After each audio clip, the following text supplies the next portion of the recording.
As part of an ongoing relationship between the Anthropology Department at San Jose State University and the Nissan Research Center, Silicon Valley, our team investigated the transportation strategies of those who choose not to drive.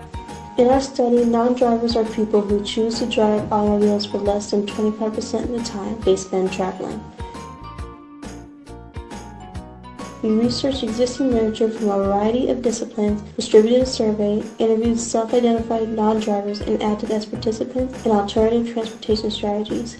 We also considered our own experiences and strategies as non-drivers. We used the data collected to create personas whom we will now follow through a normal day to illustrate the strategies a diverse population uses to get around Silicon Valley.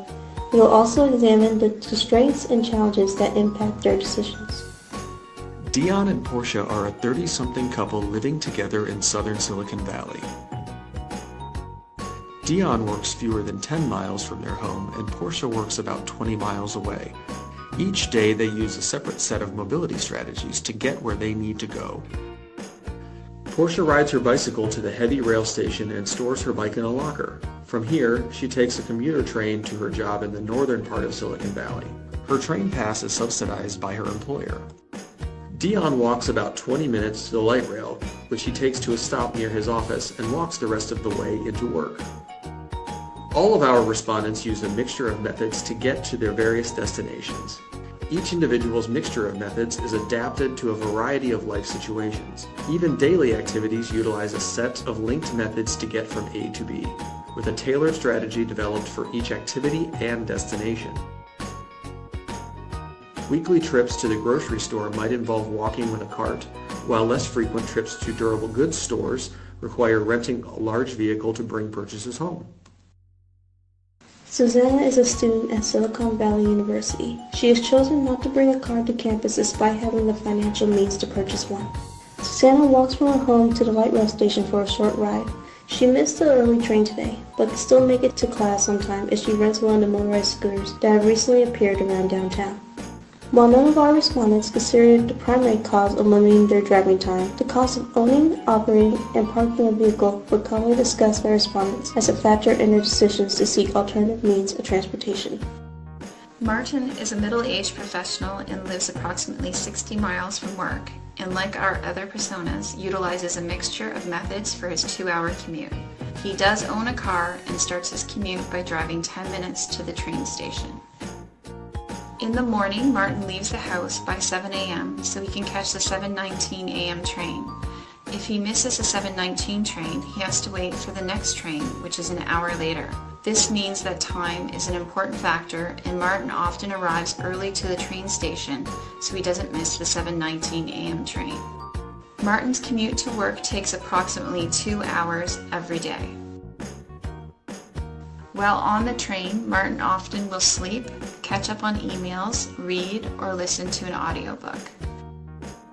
For the final part of Martin's morning commute, he gets off the train and boards a shuttle bus which will drop him outside of his office building. Martin took 3 modes of transportation just to get to work this morning: car, train, and a bus. Many people who were interviewed mentioned the stress of driving and how stress is a main factor in their choice to not drive. Multiple interviewees choose to take other transportation methods over driving due to the stress of dealing with traffic and congestion. After class, Susanna takes the light rail home to collect her grocery cart to go shopping. The store is only a few blocks from her home, but it will be difficult to carry a large quantity of groceries that far. She deposits the groceries at home and wants to get dinner with her friends before taking the light rail back to campus for her night class. At the end of the workday, Dion returns to the light rail to go downtown to meet Portia for dinner. Portia leaves work to catch the train to a light rail station which runs downtown. She has to leave a bit early to make the transfer because the next train doesn't arrive until 30 minutes after their dinner reservation. Over dinner, Portia and Dion discuss their plans to find a new apartment in a few months. She is tired of the long commute and they would like to relocate to somewhere more central for both of them. Dion considers the possibility of purchasing a bicycle to allow their search to extend further away from rail stations. Having shared a bottle of wine at dinner, Dion and Portia use a rideshare app to get them home. Portia will use this same service to take her to the station in the morning. She will collect her bike on the way home from work tomorrow. Many of our respondents discussed looming life changes that would affect their transportation strategies. These included the completion of graduate degrees, changing jobs, and having children. When considering the effects of these changes, most respondents discussed a variety of interrelated factors which would be weighed into their ultimate decisions about their future mobility strategies. Martin has a busy day at work and has a meeting that runs later than normal. Martin is late. He has to get to the train station and fast. He decides to rent a bike and just makes his train. On the train, he catches up on some work and listens to an audiobook. At the train station, Martin gets back into his car, makes a quick stop at the grocery store, then heads home. Martin's commute took 2 hours home, and the total for the day was 4 hours.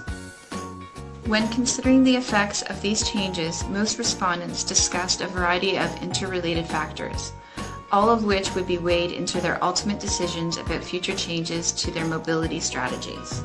Dion and Portia considered distance from home to work, distance from home to transportation, such as the rail station, and timing of scheduled transportation in constructing their mobility strategy. Moving to a more central location will force them to rebuild all their strategies, and the possible transportation options will also restrict their apartment search. After her evening class, Susanna takes the campus-provided safe ride to her home. She prefers to utilize this free service instead of walking or biking through some parts of the city in the dark. Susanna's transportation choices are not just affected by location, but also the time of day. The transportation strategies take into account both location and time of travel. This is due to both scheduled transportation methods and safety concerns.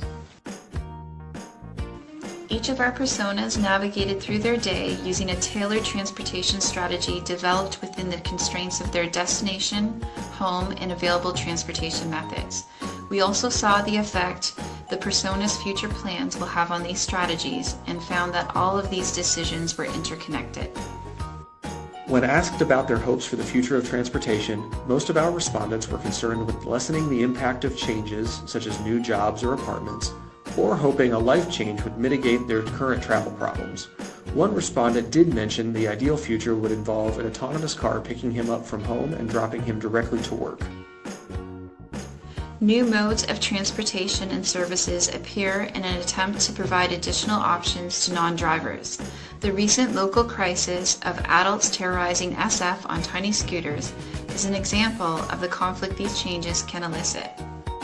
The recent scooter ban in San Francisco is a prime example of the kinds of conflicts that will likely continue to take place as people adopt new transportation options into their mobility strategies. The change in San Francisco occurred far more quickly than policymakers could react, and social understandings of the use of such devices take time to develop. Policymakers need to be continuously planning and adapting to transportation needs. If recent trends continue, more adults will choose not to obtain driver's licenses, an indicator of increased non-drivers due to availability and variations of public transportation methods.